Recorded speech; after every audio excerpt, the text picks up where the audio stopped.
Allà de món, als bromes, en viuen els gegants. Soc lo primer d'aquesta història. Soc l'esperit d'aquestes muntanyes. M'escolo entremig de roques i estanys que fan memòria d'una altra època. Soc lo ressò de tot açò que es veu. Soc per tothom escoltat. Soc lo vialet més ràpid i viu. Lo més preciat del terme. Per allà on passo, tothom m'obrís camí. Boscos, frescos, verds i espessos.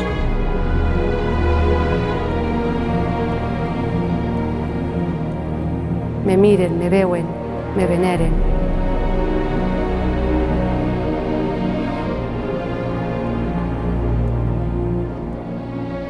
Soc l'ànima que marca les valls, plenes de vida d'un fe ancestral.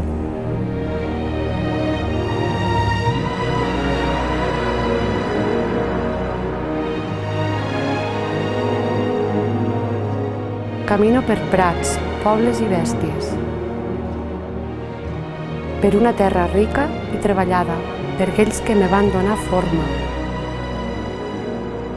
i per aquells que encara ho fan.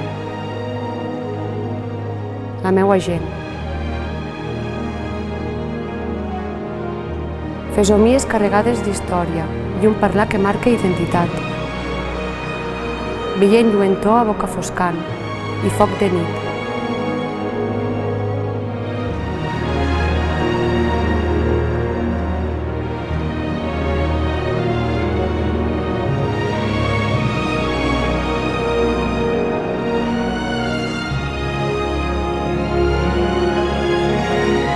Soc d'allà, d'en viuen els gegants.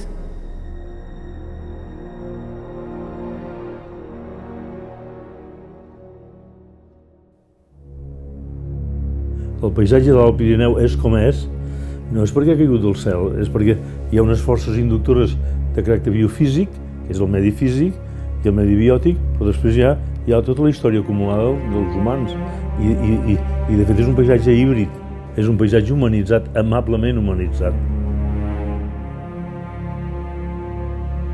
A mi m'interessava molt també el tema de la població, és a dir, que no fos... O sigui, per mi es plantejava la primera possibilitat que un parc natural no caigués imposat. Aquesta era una mica la tradició. I per mi el ser un parc natural nou, el més gran de Catalunya en superfície, amb tants municipis, dues comarques, amb un interès natural, però també social tan gran, doncs era realment un desafiament, diguem-ne, no? És una formulació de la conservació que ha de compatibilitzar inequívocament la conservació amb l'ús sostenible del territori i amb una gran atenció a la gent del territori, que no marxi la gent jove. És a dir, fixar població que tingui activitats productives lògiques, coherents, sostenibles, de fer una feina en aquest sentit inclusiva, no impositiva, no una cosa molt teledirigida des de la capital, diguem-ne, no? Sinó d'estar a peu d'obra, diguem-ne, no?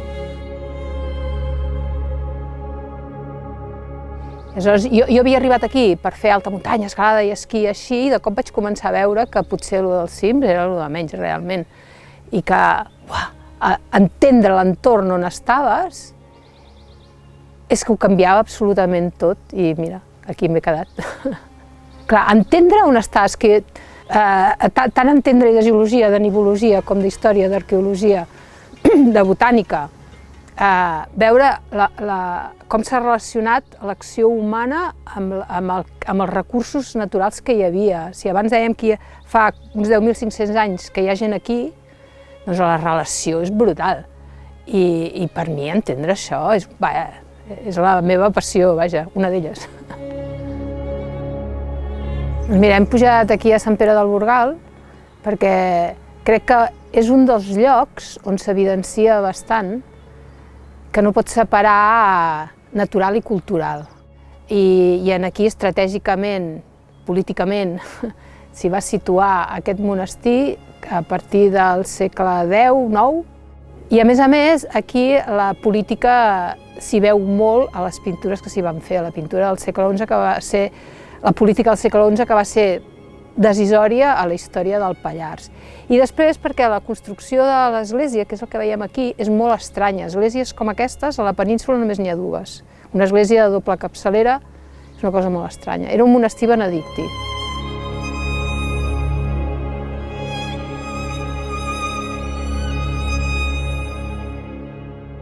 En l'àmbit personal vam començar molt joves, un equip així de nou, amb molta il·lusió, moltes ganes i afrontant molts reptes, també amb moltes dificultats perquè estava tot per fer. Es recollia l'experiència d'una sèrie de projectes i d'experiències prèvies, com per exemple tot el projecte Life Pirineu Viu que havia fet l'ADF Mig Pallars, línies de treball també de diferents grups de recerca. Hi va haver un moviment local d'un sector conservacionista, el Gallfer, que ja havien fet coses, diguem-ne, de cara a la governança del territori, sobretot dels boscos. I havien fet tota una cosa de custòdia molt pionera aquest moviment. Van fer un procés participatiu important amb la gent, diguem-ne, amb els líders locals i amb les escoles, i a partir d'aquí es va fer un primer document.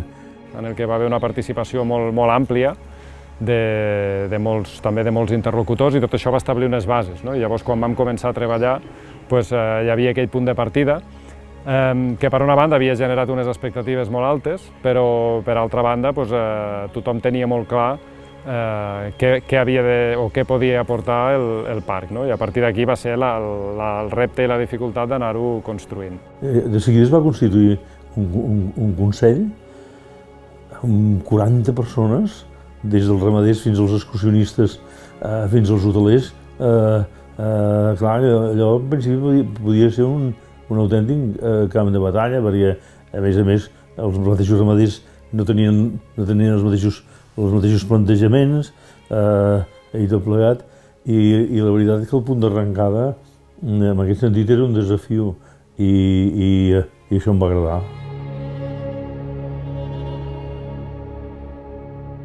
Com a alternativa al desenvolupament del territori, un model que s'estava imposant en altres territoris de Catalunya, molt més apostant per l'urbanisme, la construcció, el turisme desaforat. I aquí, amb el parc, es va arribar a un moment d'inflexió que es qüestionava aquest model. I va ser crear el parc i va creure que aquest territori podia tenir un model de desenvolupament diferent.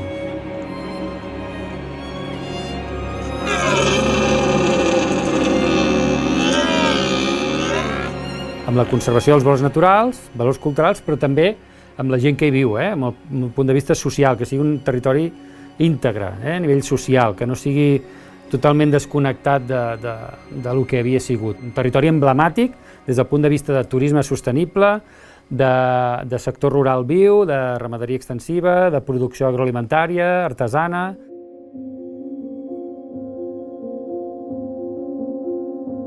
En l'època dels nostres padrins, el que era bo era marxar a la ciutat, i s'infravalorava tot això, i ara sembla una mica, a veure si aconseguim que sigui al revés, que la gent valori la muntanya, que d'alguna manera sembla que estem aconseguint aquest retorn, i gent com vosaltres, que canvia la seva vida a la ciutat per venir a viure aquí al territori. Penso que és algo molt positiu. Ara hi ha un grup de gent, de productors, a vegades pequem de que nosaltres mateixos no ens ho creiem que ho estem fent bé. Totalment. Aleshores penso que hem de començar per aquí, de dir no, és que tenim un bon producte, estem treballant molt bé, estem treballant pel territori, i des d'aquí és exportar-ho a l'altra gent, a la resta del món, que ens conegui i valorar-nos, perquè sempre hi ha com el sentiment aquest de no som prou, allà ho fan millor, no sé què, doncs no, nosaltres també ho fem molt bé. Ja vaig muntar una formatgeria al Vallès i clar, jo tenia 23 anys, era molt joveneta, i en aquella època em demanaven on és el teu pare per muntar la formatgeria. I jo, ui, què vol dir on és el meu pare? Jo no m'havia ni plantejat, a vegades vaig amb el lliri a la mà i no sabia a què es referia. Buscaven el responsable, no? Sí, clar. De qui estava... Un aval allà darrere, no? Perquè hem de parlar de maquinària, on és el teu pare? I jo, no, has de parlar amb mi, que sóc jo que ho munto. I llavors, venir aquí, tenia 26 anys quan vaig venir aquí al Pallars, i em demanaven on és el teu marit. I és com, no m'ho puc creure. Vull pensar que això ara, si passés, ja no passaria tant. Jo crec que tant, no. Jo crec que ja no. Les padrines i les nostres generacions anteriors ja ho han sigut molt valentes. El que passa és que no han pogut ser caps visibles de res, no? Però han portat 1000 coses a la vegada. Per tant, nosaltres ara som visibles, però perquè portem un bagatge de capacitat de fer moltes coses a la vegada. Jo ho explico, quan venen a casa i venen a fer una visita i explico el territori, com es viu i tot, i que guai, la gent es queda com amb no? I jo dic, això és un somni, m'heu fet realitat, si tu vols també pots, perquè mira'm a mi, que no sóc res de l'altre món, vull dir, sí, de nervis n'hem passat molts, de por també, però la valenta és la que fa les coses encara que tingui por i nervis, vull dir que si ho vols fer, ho pots fer. Que és que el Pallars ja tenia molta set d'agroalimentació, perquè clar, jo recordo anar a les botigues a presentar per primer cop el meu producte i era com, però sobretot que posi Pallars Sobirà, parc natural, perquè es vegi que és fet aquí, perquè en realitat aquest turisme que ve a buscar també productes d'aquí, llavors ens estaven esperant, jo crec, la situació, no? Amb els braços oberts. Des del parc ens van ajudar a crear una web per comercialitzar els productes junts, amb una cistella variada, i això ens va fer que ens féssim associació, que ens coneguéssim, perquè fins llavors anàvem tots cadascú a la seva, i jo crec que això està molt bé. Ens podem preguntar què ens interessa, què necessitem, xarxes socials conjuntes, fires conjuntes... És una cosa que hem fet a nivell d'associació, que és intentar canviar els envasos de plàstic, que no són compostables, a envasos i embalatges sostenibles, no? Nosaltres hem començat a anar amb els iogurts, nosaltres ens està anant superbé. Hi ha setmanes que no ets a posar cap envàs nou, és de reciclatge. És que la gent està conscienciada, també. També hem de tenir en compte que és un territori molt petit i que és relativament fàcil. La gent, per exemple, a la segona residència és més difícil, perquè em diu, igual que el torno d'aquí 3 mesos, dic, no hi ha problema, és igual, tu quan me'l tornis, me'l tornes. Però està molt bé. I tant, i nosaltres amb els restaurants, que saps que estan aquí, saps? És superfàcil, ja t'ho tenen allà tot recollit, és ideal, sí. El que dèiem abans de creure'ns nosaltres la nostra història, el nostre projecte, i ja com a associació, com a productors, creure'ns al territori i vendre, que la gent vingui i pugui fer 17 visites, 20 visites, que sàpiguen que existim i que fem coses de molta qualitat i cuidant molt el territori.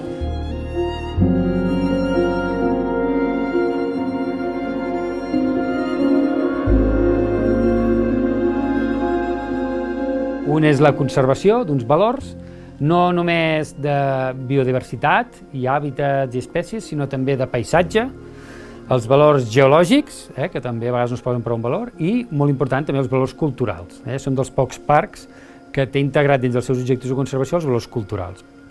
I, per altra banda, fomentar un desenvolupament sostenible, de forma que la gent pugui viure aquí, sempre es pugui guanyar la vida, però sempre de forma compatible amb la conservació d'aquests valors. De cara al futur, sobretot, és millorar l'estat de conservació de les espècies i hàbitats que es troben més amenaçats. Entre aquí podríem destacar, per exemple, el gall fer, que recentment va passar en perill d'extinció, i altres espècies com l'almasquera, la perdiu blanca, i, per exemple, també, evidentment, l'ós bru, que sobretot l'important és que, a banda de millorar el seu estat de conservació al Pirineu, és sobretot millorar la convivència, per tal que sigui més compatible la seva presència, sobretot amb l'activitat de ramaderia extensiva, que també és molt important, sobretot per la conservació d'hàbitats de pastura, que són molt interessants, sobretot per la seva diversitat de boliaines i altres insectes pol·linitzadors que hi ha al Parc Natural del Pirineu. I al final, l'objectiu clar és arribar a un equilibri entre conservació i desenvolupament, o també dir que hi ha una altra manera de desenvolupar un territori de forma en equilibri amb la natura i la cultura.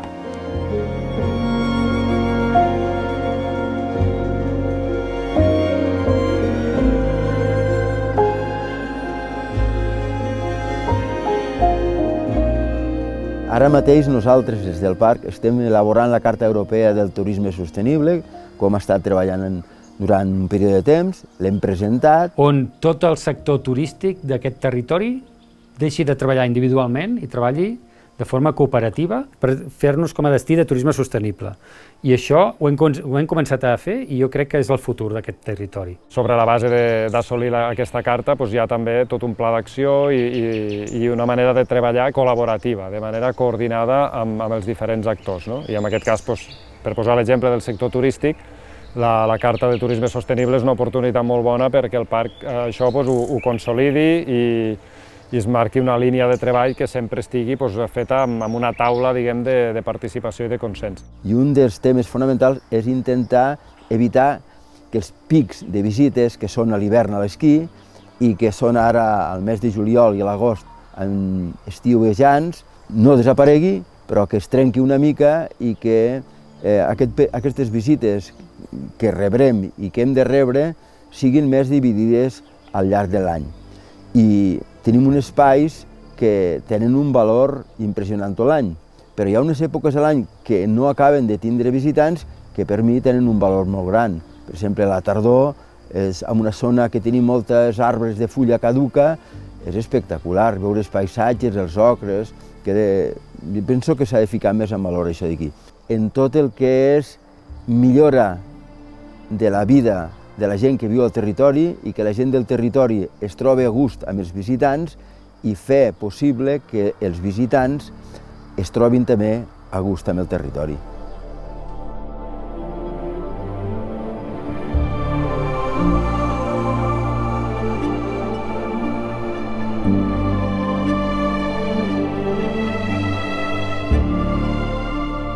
Clar, és que a vegades neixen associacions, iniciatives que necessiten un recolzament. Els ajuntaments no poden recolzar aquest tipus d'iniciatives perquè tenen prou feina, per exemple, en l'enllumenat, amb els carrers, i aleshores el parc sí que és adient per exemple, la creació de l'associació de guies, que també hi ha una associació de guies del parc, també el ramat de camins, de boscos de muntanya, que també és una associació que treballa molt aquí al parc. Doncs a nosaltres ens interessa, i també potser en un futur també creació, com a França hi ha els Amics del Parc Natural, crear una associació que es digui Amics del Parc Natural. Doncs tot això, perquè hi ha gent que té inquietuds, no tothom pensa en casa seva, sinó que hi ha gent molt desinteressada que, per exemple, marca GRs, marca camins, i a nosaltres ens interessa aquest tipus de gent i donar-li suport. Sí, és que al final entre tots fem el parc natural, perquè el parc natural sense la col·laboració de la gent i la implicació seria una cosa molt artificial, seria com una altra administració més, i en realitat no hauria de ser una administració. Jo crec que el que ha d'intentar el parc és impulsar, però quedar-se al darrere en certa part, perquè hi ha molta gent jove en aquests moments a la comarca amb inquietuds, i el que ha de fer el parc és estudiar, però deixar que brotin societats noves de coneixements de la geologia del parc, coneixements dels insectes i els ramaders que vagin dient la seva. És a dir, que el parc, que té grans tècnics i té una maquinària molt important a nivell de coneixement, té el repte de no suplantar que brotin del país iniciatives socials i científiques i ramaderes que facin avançar el coneixement i, per tant, la millora de la nostra ramaderia i del coneixement de la natura i del gaudi d'aquesta natura.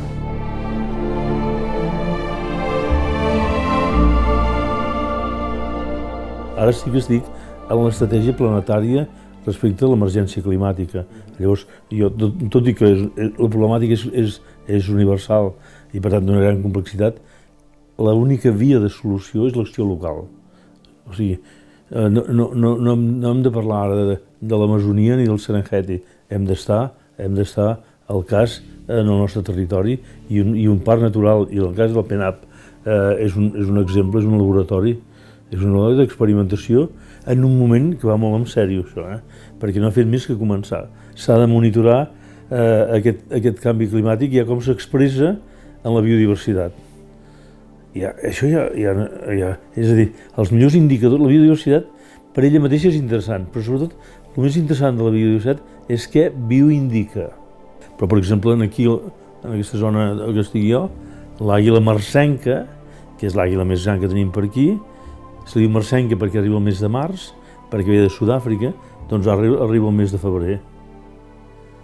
Clar, la fenologia d'aquests animals, alguns estivals que ja es queden a passar tot l'any, arriben abans o marxen després, els arbres broten i fructifiquen diferentment. Això és d'una finor, és molt més ajustat al que ens diu la biodiversitat respecte a aquest canvi que no pas les mitjanes meteorològiques dels meteoròlegs. Vam crear aquesta marca del Parc Pirinenc de les Tres Nacions, amb els parcs de Pirineu i Juàs, com el Padró de Sorteny, i afiançar aquesta cooperació transfronterera, que s'acabi reconeixent com un parc transfronterer, a nivell de Pirineu, entre els tres estats. Altres iniciatives que estem engegant, com tot el tema de protecció lumínica, que siguem un territori d'excel·lència pel cel fosc, siguem el de més referència a nivell internacional.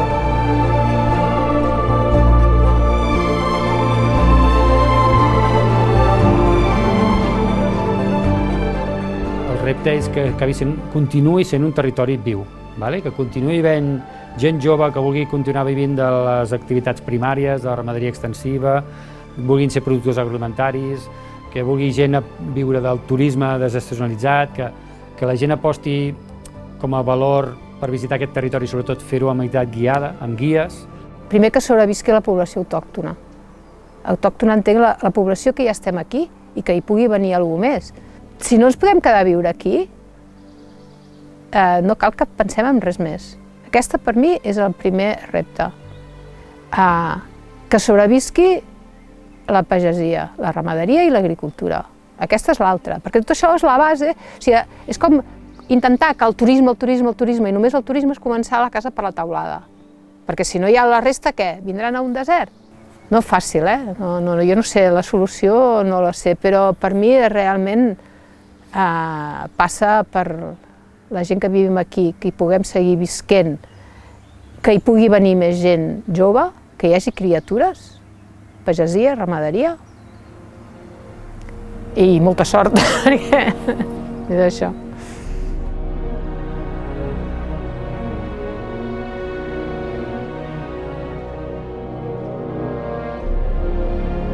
Fem 20 anys, hem fet moltes coses i jo crec que en podrem fer moltes més si tots hi participem, ens ho creiem i apostem tots a una per aquest territori que és magnífic.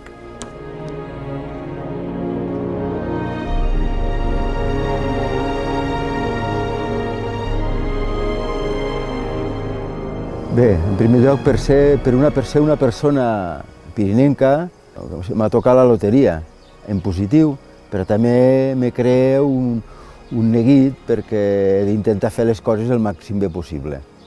Jo estimo el territori i penso que el parc és una cosa que els que som del territori l'hem d'estimar.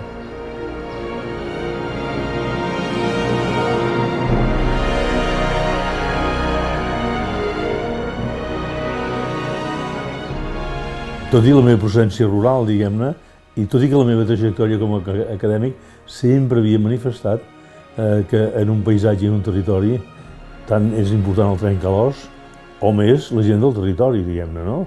Això a vegades el conservacionisme fa un viatge molt gran en aquest sentit, no? Però jo crec que és un dels èxits més notoris d'aquest parc, i aquest èxit ha sigut exemplar.